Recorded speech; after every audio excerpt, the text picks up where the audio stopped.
I think I've been too soft this year. That's the first time I think I've ever said anything. No Lankinen today? Just a maintenance day. How about Jay Hartnett?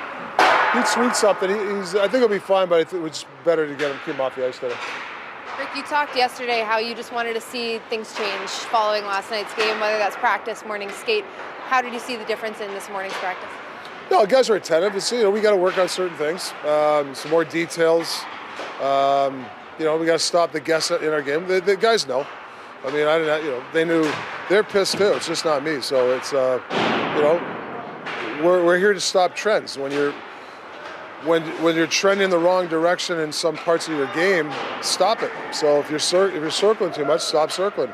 If you're not going through people, start going through it. I know it sounds simple, but it really is simple. Stopping trends is just simplify your game. Other than, your first month or two in charge, obviously there was a lot of teaching and a lot of change. Have you gone through this with this team, what you're going through right now? Like last year? Yeah, like they've gotten away from their identity on home ice.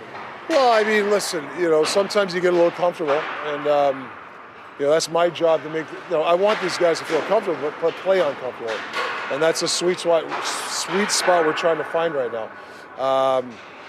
We just cannot accept these home game efforts. It's there's a game plan there, and if the other team gets a goal or something bad happens, we revert to one-on-one hockey again, and we got to stop that. And I think that's a trend that we have to stop. How do you know as a coach, because I remember you've said you can't be on them all the time. Yeah. So how do you know as a coach how much slack to give and when to kind of drop the hammer? Well, I think I've been too soft this year. That's the first time I think I've ever said anything. And it wasn't even that bad. Our efforts aren't good at home. Accept it and move on. That's the way we want to look at it. And we worked hard in practice today. Focused when it's time to focus tomorrow. We got 2 games in 48 hours. A lot of things can change. My job is to get their energy level. I think we do. Talked to some players. They got some good energy today. Got a hard-working team coming in tomorrow, and we got to just be ready to play.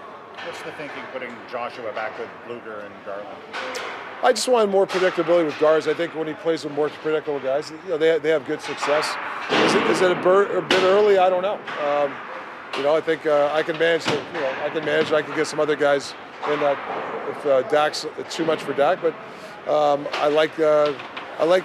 We need some predictability on some guys, knowing that this guy's going to do his job. I think right now we get too many guys. Too much circling going on. I think that line won't circle. Eric Brandstrom on your third pairing, and you seem to use him in a couple different situations with Quinn Hughes a little bit.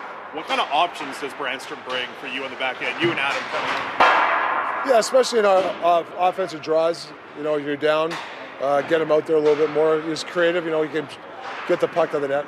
He's a mobile guy. Can kind of get away from people on the blue line, things like that.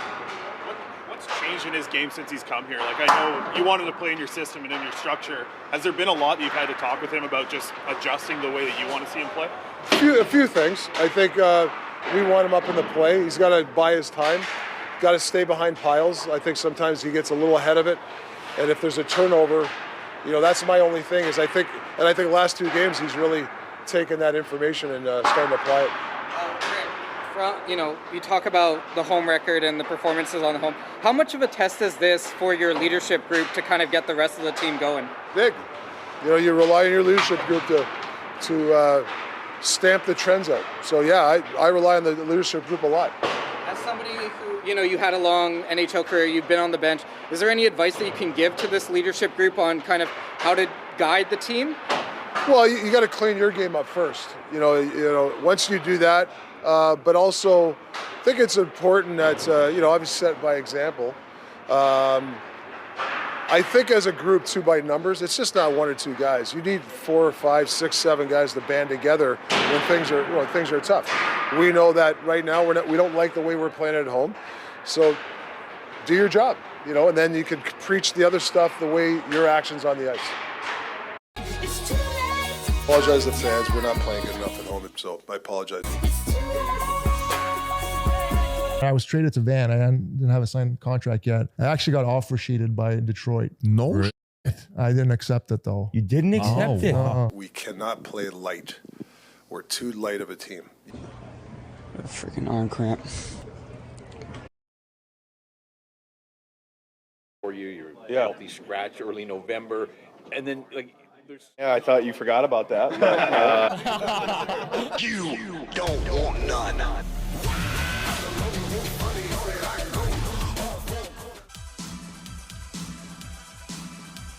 Generational talent. Thanks for liking the video and subscribing.